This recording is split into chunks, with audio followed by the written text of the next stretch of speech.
Welcome back. The Biden administration is set on sending millions of COVID tests to Americans across the country. ABC's News political director and the Rundown's Andrew Burkle break down the details for us. Listen. We're joined now by Rick Klein. And Rick, the Biden administration has announced that they're going to be using military personnel now in hospitals with the rising COVID cases. What led to them and finally pushed them to make this decision?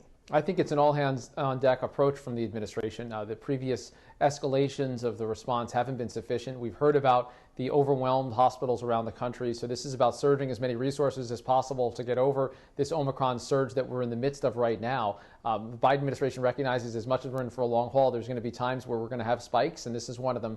So it's about getting the resources to the right places at the right time. I've been hearing a lot about hospitals where the COVID patients, all patients who have COVID are considered COVID patients.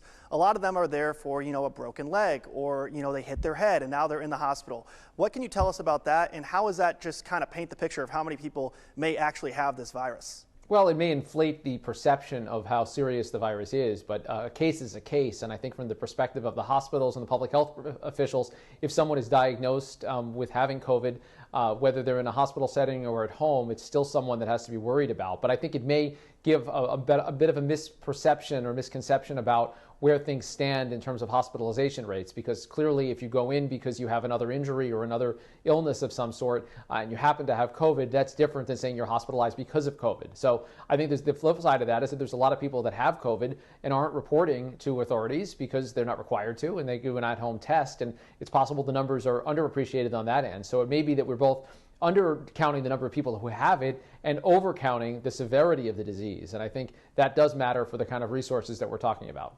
The Biden administration is also sending more tests to schools. Is that going to be enough to cover the testing that they'll need? Clearly not. And I think the testing issue has been a real one, a relevant one for weeks now, if not months, and there aren't enough tests. Still, the 500 million tests that the White House outlined as ordering up by right before Christmas, not all the orders have even been signed. So we're weeks potentially away from seeing most people being able to get those. We haven't seen the new website yet. And regarding tests, we've heard testing issues at schools have delayed openings. Some have had to shut down in targeted ways. I will say that one difference between where we were before in COVID and where we are now is this commitment by the White House to keep schools open wherever possible, and testing has a big piece, plays a big role in that.